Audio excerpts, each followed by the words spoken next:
Hello everyone, Mark Martino with Vabrato Real Estate here, and today I am sheltered in place in my home and right now kind of hiding out in my messy office. Very likely if you're in the San Francisco Bay Area region, you're likewise sheltered in place somewhere. I hope that you and your family are all healthy and staying in good spirits in these trying times. Now, this video today is about the coronavirus and its impact on the San Francisco Bay Area region home prices. If you're not in the market right now to buy or sell a home, just look, ignore it altogether, okay? It's a bit gloomy, but I have to do it. I was really resisting doing this video. However, I've been getting calls from folks kind of asking me for my opinion, give them some insights into where I think the market might shake out. So I thought, okay, fine.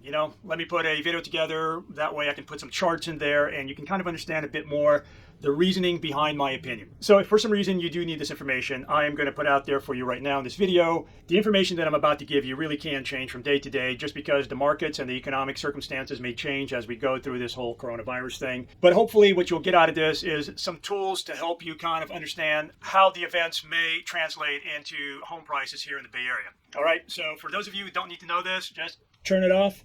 For those of you who don't mind a very boring presentation, mostly just charts, here we go.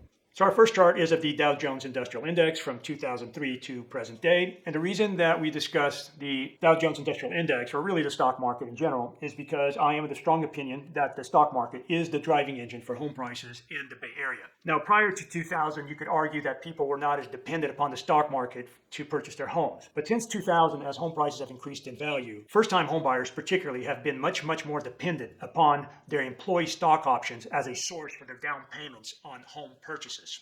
This chart is identical to the previous one. However, besides the Dow Jones Industrial Index, we have superimposed in blue the average cost per square foot for a single-family home in San Francisco. What you see here is that home prices track the stock market very well. That is why I always like to tell my clients that wherever the stock market goes, home prices will surely follow. Now, a couple things to note in this chart. One is that when we had the economic collapse in 2007 or so, it actually took about a year and a half for home prices to go from their peaks down to their bottom at the start of 2009.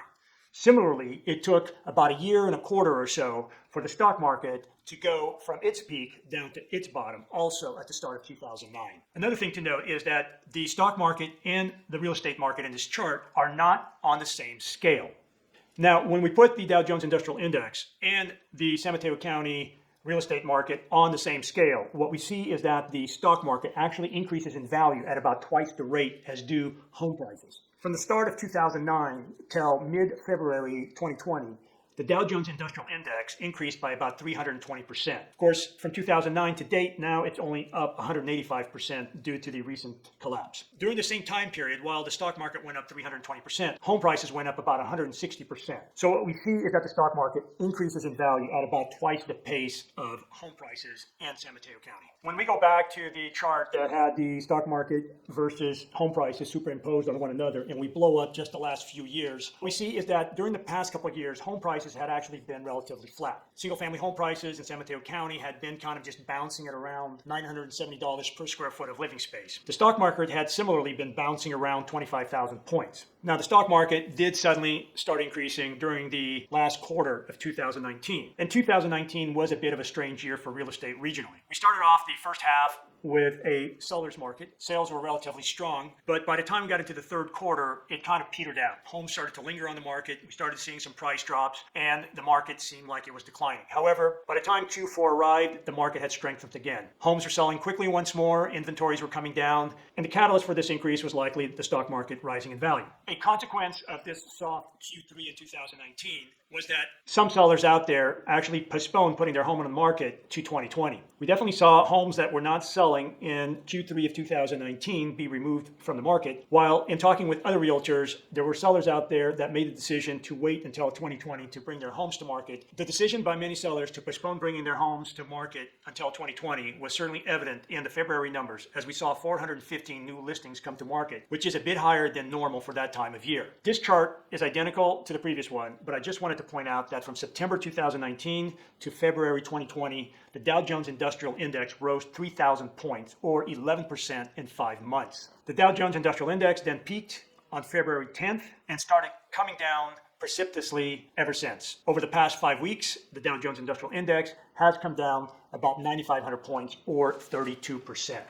So today, March 18th, the Dow Jones Industrial Index closed at around 20,000 points. The last time that the Dow Jones Industrial Index was at these price levels, home values in San Mateo County were around $820 per square foot of living space. This is approximately 20% below February 2020's selling prices. In February 2020, homes were selling for approximately $1,030 per square foot of living space. Problem here is we really don't know if 20,000 points for the Dow Jones Industrial Index is a support level or if this is going to go down further. Now, some of you may be thinking that the Dow Jones Industrial Index really is just not a good representation for Silicon Valley's high-tech companies, that there are better indexes out there that would show how the economy, or at least stock prices, might have been impacted by the coronavirus outbreak. So let's look at some other indexes, but unfortunately the story is quite similar, though not as dire. Let's start off with the NASDAQ. Now, the NASDAQ is down about 29% in the past month. If you want to go to the Bloomberg Silicon Valley High Tech Index, that is down about 26% in the past month. Here's a list of the companies that are in the Bloomberg Silicon High Tech Index. If you want to look at the Silicon Valley 150, a much better representation of various companies in various sectors in Silicon Valley, we see here a 28% drop over the past month. So overall, no matter which index you're looking at, we are seeing at least 26% plus loss in value over the past month. Now, some of you may be thinking that perhaps people have lost wealth, but purchasing power maybe has not been completely decimated since the Fed did just cut rates down to zero. However, the Fed rate does not translate to mortgage rates. Those are pretty much at the same levels that they were before the economic collapse here. So they were hovering just below 4% before, and they are certainly hovering right around that same level right now. So to me, the bottom line is that as of today, I could see home prices dipping 15 to 20% in the San Francisco Bay Area region. This is certainly pretty dire, but so far I don't think it's as dire as the events of 2008. To begin with, we have not lost the ability to obtain credit in order to get a loan to purchase a home. Second, so far the stock market has only decreased by about 34% versus 50% last time. Third, I'm hoping that the stock market's sudden collapse means that it has found a bottom quicker and we can actually get to the recovery period faster. Fourth, our government is already putting together a $1 trillion stimulus package, which I'm hoping will bolster the economy and get us on that road to recovery far faster than the previous time. Fifth, we are going into this with a lean housing inventory. When we actually had the collapse back in 2008, home inventories had been building up. So we had both an economic collapse and suddenly a glut of homes already on the market.